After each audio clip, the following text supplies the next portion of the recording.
He has in the organisation 4,500 people work here. They can all point to that vision and understand how they can contribute to that in their day-to-day work. Birmingham's Clean Air Zone has reduced pollution by 17% despite an increase in the number of vehicles driving into the city. But a new report says there are still pollution hotspots where levels are too high. And working out what to do about them could have useful lessons for other towns and cities in the Midlands facing similar problems. Our environment correspondent David Gregory-Kumar is here. David, what are the details here? So this is the latest report from Birmingham City Council, who actually run the Clean Air Zone. If you don't know Birmingham, when you drive into it now in an older, more polluting car, you have to pay for the privilege, and that goes for buses and vans too. And the levels of pollution they're worried about, nitrogen dioxide are down 17%, and the council is pretty happy about that. It's a good news story for us all, but particularly for the city's children. For anyone who's got asthma or any sort of lung or respiratory condition, cleaner air is going to help them be healthier and help our children grow up healthily as well. And more vehicles are avoiding the clear air zone completely. Yes, more and more vehicles are actually compliant, so they don't attract a charge at all. We can break that down by vehicle class. And if we look at, for example, cars, when this started 2 years ago, 85% of cars didn't attract a charge. That's gone up to 94%.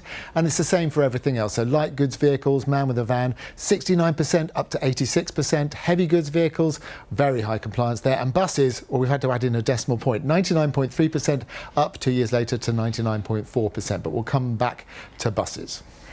There's always a but.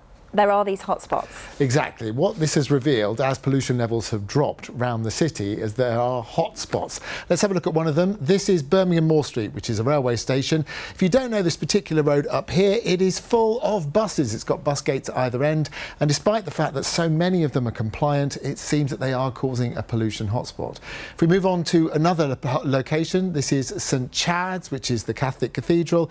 Here, there's basically, well, it has to be said, about 8 lanes of traffic, lots of traffic there, and that's causing another pollution hotspot. And then on the edges of the ring road, the Clean Air Zone, although pollution has dropped inside and out, there are these little hotspots all around the city. So the council's really got to examine what's going on here and try and discover what's going on. I think in the end, the solution is fewer vehicles, and offering people really excellent public transport options and safe options for walking and cycling. Because in the end, we need fewer vehicles passing through the city to clean up the air. So with 2 years of data, we can see that the Clean Air Zone has worked. It's reduced levels of nitrogen dioxide, but these hotspots will need tackling, and how the city goes about it will have lessons for other towns and cities in the Midlands that are facing similar problems. Becky. Thanks for joining us here on Midlands Today. Your weekend weather forecast on the way with John shortly. If you're making plans, make sure you stick around. Also coming up, Aston Villa get their European campaign back on track with a late goal securing victory at Villa Park. And how do you help a sheep with a broken leg? We'll meet Rosie and her new set of wheels a little later.